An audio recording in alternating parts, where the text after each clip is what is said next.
Hi friends, ഞാൻ നിങ്ങളുമായിട്ട് share ചെയ്യാൻ പോകുന്നത് എല്ലാവർക്കും വളരെ യൂസ്ഫുള്ളായ നല്ല അടിപൊളി ടിപ്സുകളുമായിട്ടാണ്. അപ്പോൾ വീഡിയോ സ്കിപ്പ് ചെയ്യാതെ കാണുക. അതുമാത്രമല്ല, എൻ്റെ ചാനൽ സബ്സ്ക്രൈബ് ചെയ്യാതെ കാണുന്ന ആരെങ്കിലും ഉണ്ടെങ്കിൽ പ്ലീസ് ഒന്ന് സബ്സ്ക്രൈബ് ചെയ്ത് സപ്പോർട്ട് ചെയ്യാനും കൂടി മറക്കരുത്. അപ്പോൾ നമുക്ക് ഫസ്റ്റ് ടിപ്പിലോട്ട് കിടക്കാം. അപ്പം നമുക്ക് ചൂട് കൊണ്ട് ഉറങ്ങാൻ പറ്റാത്തൊരവസ്ഥയാണല്ലേ. അപ്പോൾ റൂമൊന്ന് തണുപ്പിക്കുന്നതിന് വേണ്ടിയിട്ട് ഇതേപോലെ പാൽ കവർ എടുക്കുക. അതിനകത്ത് നമുക്ക് വെള്ളം നിറച്ചിട്ട് റബ്ബർ ബാൻഡ് ഇട്ടിട്ട് നല്ല രീതിയിൽ ടൈറ്റായിട്ട് ഇട്ട് കൊടുക്കണം. എന്നിട്ട് നമുക്ക് ഫ്രീസറിനകത്ത് വെച്ച് ഐസാക്കി എടുക്കാം. അതേപോലെ തന്നെ ഐസ്ക്രീം പാട്ട, അതേപോലെ നമ്മൾ കിച്ചണിലെ ഡെപ്പയൊക്കെ ഉണ്ടെങ്കിൽ അതൊക്കെ നമുക്ക് ഇതേപോലെ വെള്ളം നിറച്ചിട്ട് ഐസാക്കി എടുക്കാം. എന്നിട്ട് നമ്മൾ റൂമിൽ കിടക്കുന്നതിന് ഒരു 10 മിനിറ്റ് മുമ്പ് കൊണ്ട് വെച്ചതിന് ശേഷം നമ്മൾ ഫാനിട്ട് കൊടുക്കുക. എന്നിട്ട് റൂം അങ്ങ് അടയ്ക്കുക.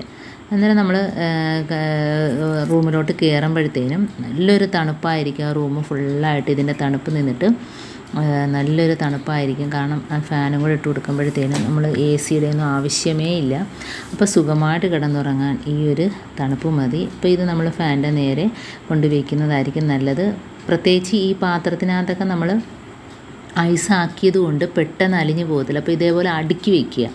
അപ്പം നമ്മൾ ഒറ്റയായിട്ട് വെച്ചാൽ പെട്ടെന്ന് തന്നെ അത് വെള്ളമായിട്ട് മാറും. അപ്പോൾ ഇതേപോലെ അടുക്കി വെക്കുകയാണെങ്കിൽ നമുക്ക് ഐസ് കട്ടയായിട്ട് തന്നെ കുറേ നേരം അതേപോലെ തന്നെ ഇരിക്കും. ഇപ്പോൾ പെട്ടെന്ന് വെള്ളമായിട്ട് പോകുന്നില്ല. അതുപോലെ നമ്മളെ താഴത്ത് അതിൻ്റെ ഈർപ്പം തട്ടാതിരിക്കാൻ വേണ്ടിയിട്ട് ഇതേപോലെ ഒരു ടവലിട്ട് കൊടുത്തിട്ടുണ്ട്.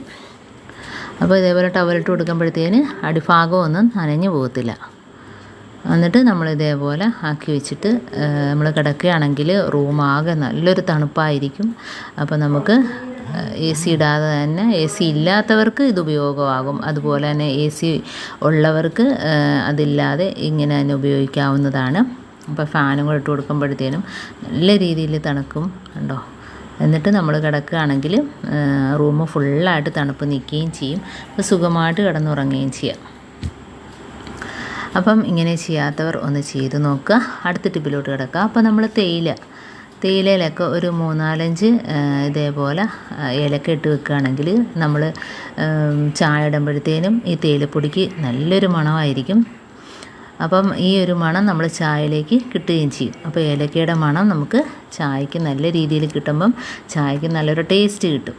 അടുത്ത ടിപ്പിലോട്ട് കിടക്കാം. അപ്പോൾ നമ്മൾ കടല, പയറുവർഗ്ഗങ്ങളൊക്കെ നമ്മൾ ഇതേപോലെ പ്രാണി വണ്ടൊക്കെ കയറാതെ നമുക്ക് ഇരിക്കണമെങ്കിൽ ഇതിനകത്ത് 2 ബേ ലീഫ് ഇട്ട് കൊടുക്കുക.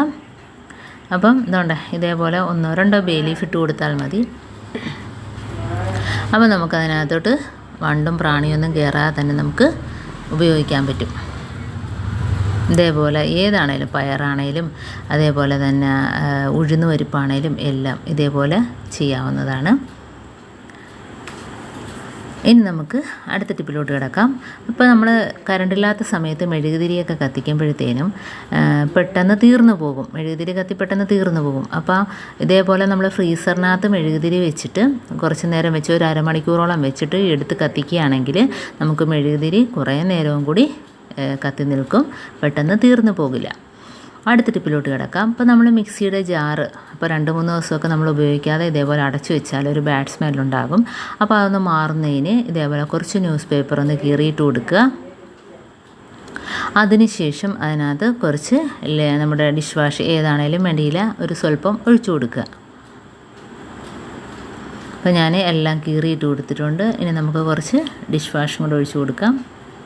ഒരു സ്വല്പം മാത്രം മതി.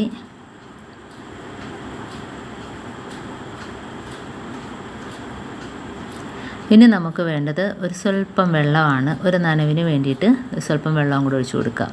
എന്നിട്ട് നമ്മൾ മിക്സിക്കകത്ത് ഒന്ന് കറക്കിയെടുത്താൽ മതി. നല്ല അതിൻ്റെ ആ ബാഡ് സ്മെല്ലെല്ലാം പോവുകയും ചെയ്യും. മിക്സി നല്ല ക്ലീനായിട്ട് പുതിയതുപോലെ ഇരിക്കും. കാരണം ന്യൂസ് പേപ്പർ ഇട്ടത് അരച്ചതല്ലേ. അപ്പോൾ എന്തുകൊണ്ട് മിക്സിയുടെ ജാറ് നോക്കെ നല്ല രീതിയിൽ ക്ലീനായിട്ട് കിട്ടിയിട്ടുണ്ട്. പുതിയ ജാറ് പോലെ ഇരിക്കുന്നു. അപ്പം ഈ ജാറിനകത്ത് നമ്മൾ കഴുകി വൃത്തിയാക്കിയതിന് ശേഷം ജ്യൂസ് അടിച്ചാൽ പോലും നമ്മുടെ ആ മസാലയുടെ മണമോ അല്ലാതെ വേറൊരു ബാഡ് സ്മെല്ലും ഉണ്ടാകത്തില്ല. അപ്പോൾ ധൈര്യമായിട്ട് നമുക്കിതിനകത്ത് ജ്യൂസൊക്കെ അടിച്ച് എടുക്കാവുന്നതാണ്. അപ്പോൾ നമ്മൾ കുറേ ദിവസമൊക്കെ അടച്ച് ഉപയോഗിക്കാതെ അടച്ചു വെച്ച ജാറാണ് ഇപ്പോൾ ഞാനിതേപോലെ ക്ലീനാക്കി എടുത്തത്. അപ്പോൾ ഇത്രയേ ഉള്ളൂ എൻ്റെ ഈ ടിപ്സ് നിങ്ങൾക്ക് ഇഷ്ടമായെന്ന് വിചാരിക്കുന്നു. ഇതിലേതെങ്കിലും ഒന്ന് യൂസ്ഫുള്ളായിട്ട് തോന്നിയിട്ടുണ്ടെങ്കിൽ ഒന്ന് ലൈക്ക് ചെയ്യാനും കമൻറ്റ് ചെയ്യാനും സബ്സ്ക്രൈബ് ചെയ്യാനും മറക്കരുത്. അതേപോലെ തന്നെ ബെല്ലൈക്കൻ എനേബിൾ ചെയ്യാനും മറക്കരുത്. എന്നാൽ മാത്രമേ ഞാനിടുന്ന ഓരോ വീഡിയോസും നിങ്ങളുടെ മുമ്പിൽ നോട്ടിഫിക്കേഷനായി എത്തുകയുള്ളൂ. അപ്പോൾ ഇനിയും നല്ല നല്ല ടിപ്സുകളുമായിട്ട് വീണ്ടും കാണാം. അതുവരേക്കും താങ്ക്സ് ഫോർ വാച്ചിങ്.